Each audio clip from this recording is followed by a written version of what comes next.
bone sansema abari mu Rwanda mu bihugu bitandukanye bahumugisha mwami Imana ubabarira abantu batabanje Imana imbere desomene sansema ntago babaye maso ariko ya masaha mwami Imana babaye maso bamenye yuko bakubanje imbere bampera umugisha abari mu Rwanda bari hanze bahumugisha mu izina rya Yesu ukurikira kuri Subizwa TV buri wese umuhumugisha ndagushimiye ko utangiza imbaraga ugatanga ubuzima buzima n'imibere ifatika mu izina rya Yesu amen amen amen.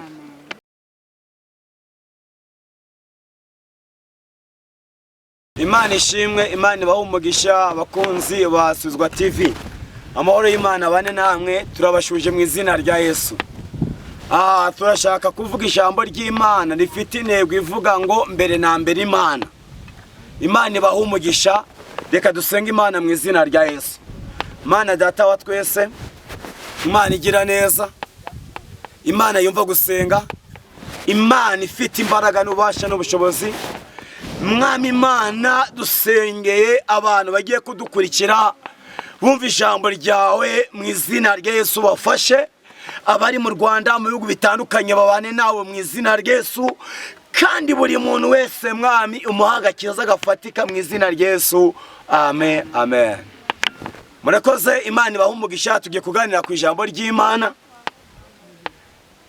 Hano hari umubyeyi numukozi w'Imana Imana yahamagaye cyangwa umwana w'Imana Yohana ajya bivuga neza ngo turabana b'Imana ngo tuzasane turerekanwa bivuze ngo turabana b'Imana ntanubwo tukiri abakozi turabana mu rugo.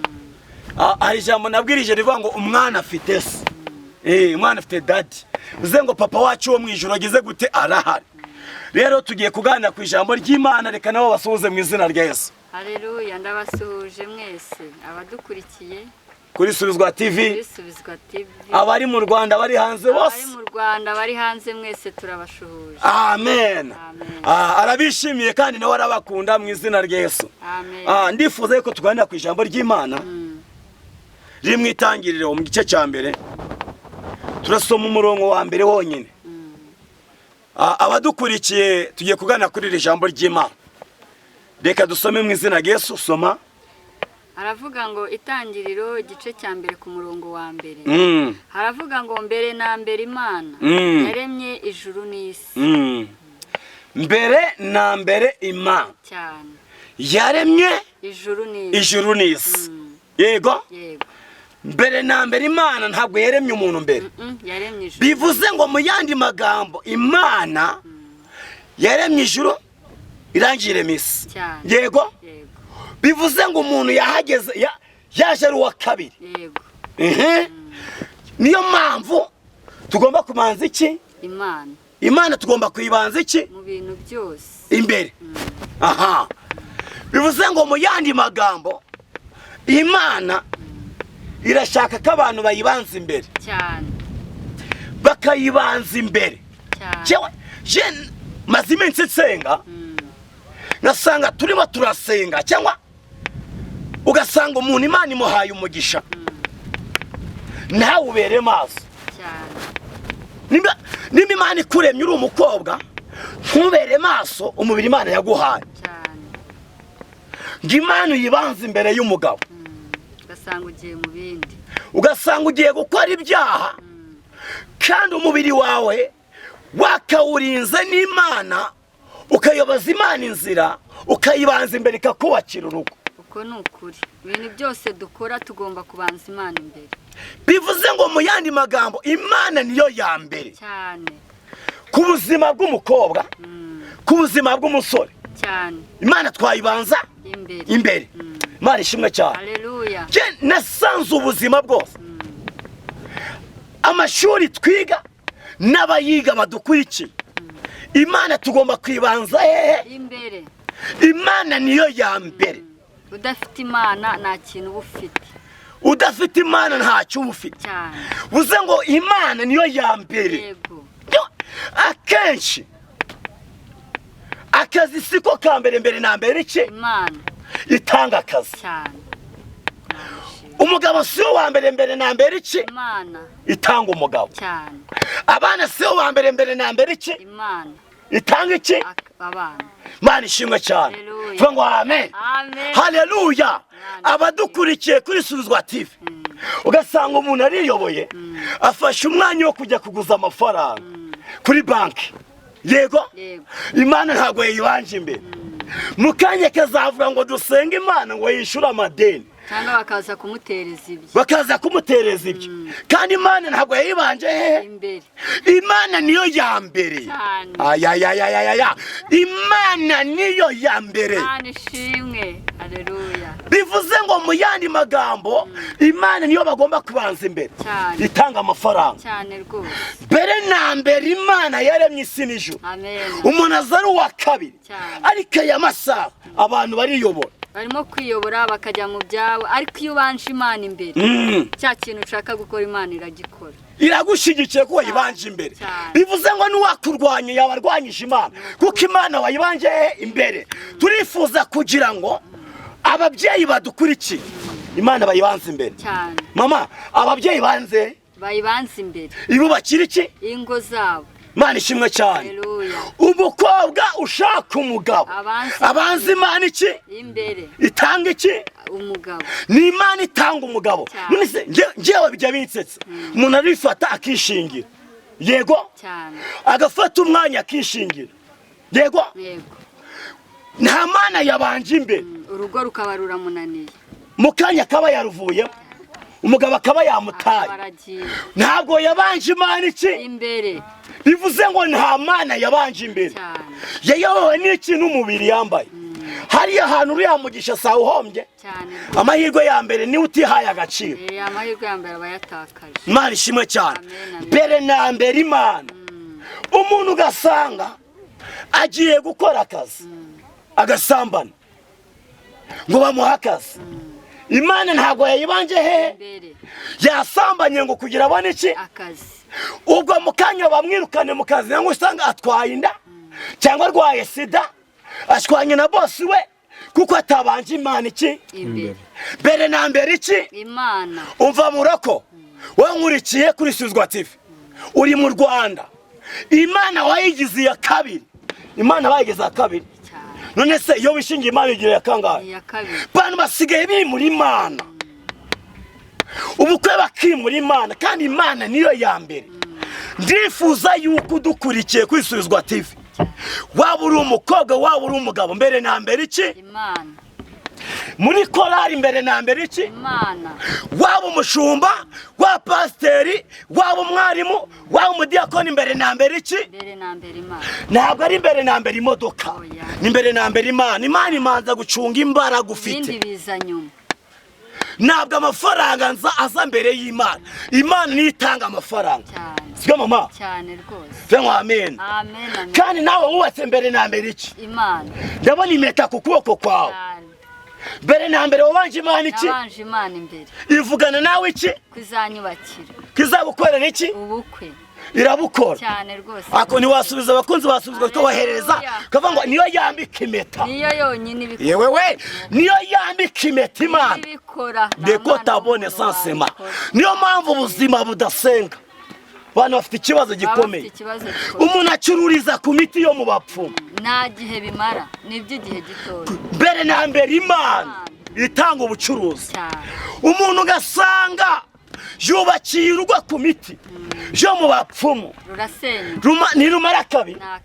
Mbere na mbere iki Imana ifuza yuko nkurikira.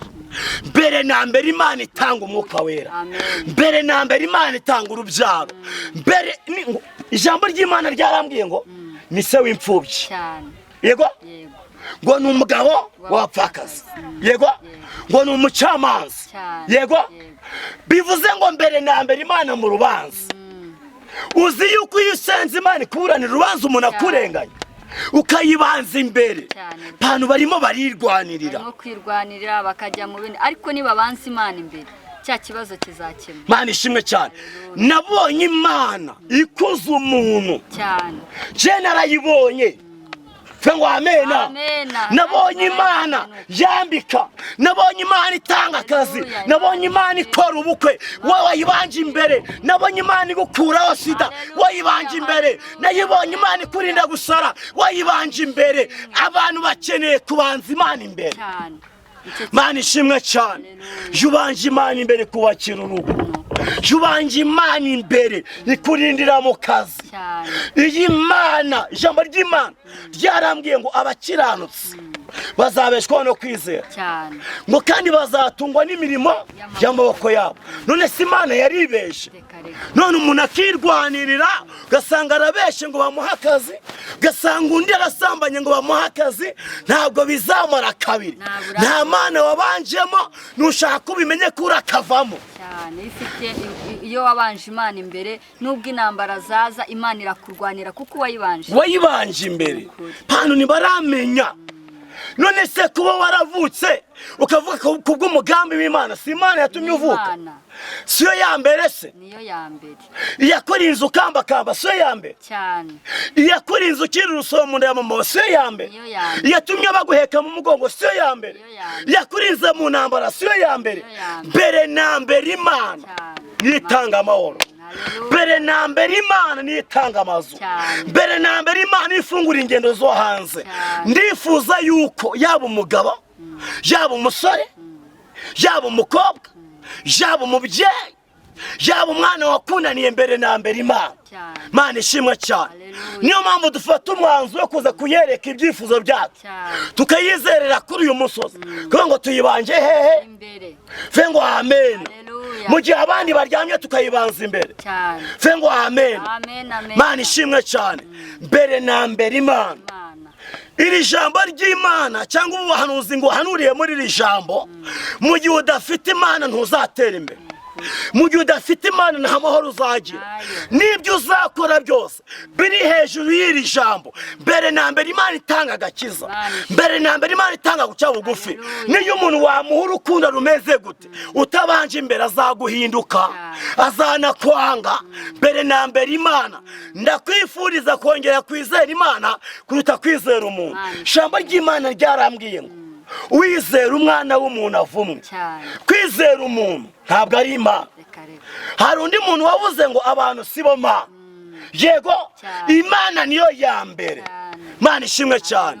Ndifuza uyu mwanya wo dukurikiye kwisuzwa TV. Mama, aba bantu badukurikiye, urabona bameze bati babanje Imana iki? Imana yakangaye koko?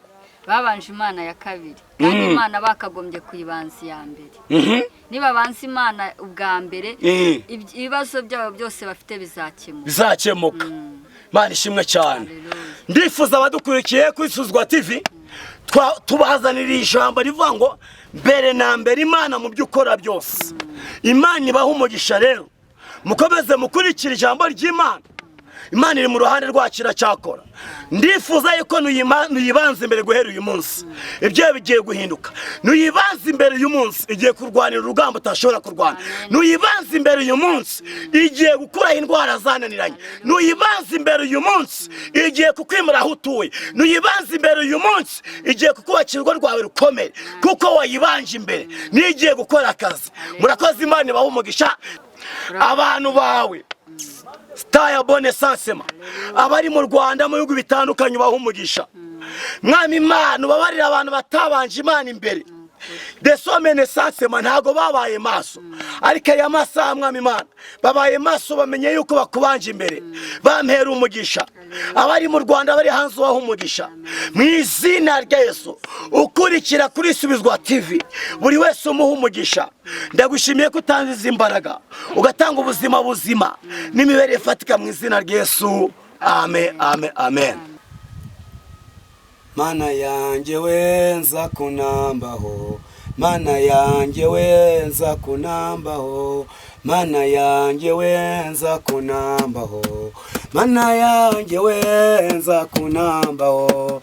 Mu burwayi Mana nza kunambaho, mu bukene Mana nza kunambaho, Mana yanjye wenza kunambaho, Mana yanjye wenza kunambaho. Ayiwe Mana yanjye wenza kunambaho, mana yanjye wenza kunambaho, mu bukode mana tukunambeho, mu madeni mana tukunambeho, mana yanjye wenza kunambaho, mana yanjye wenza kunambaho, mana yanjye wenza kunambaho, mana yanjye wenza kunambaho, ababyeyi mana bakunambeho, abasore mana bakunambeho, mu Rwanda rwacu mana tukunambeho, mana yanjye wenza kunambaho, mana yanjye wenza kunambaho,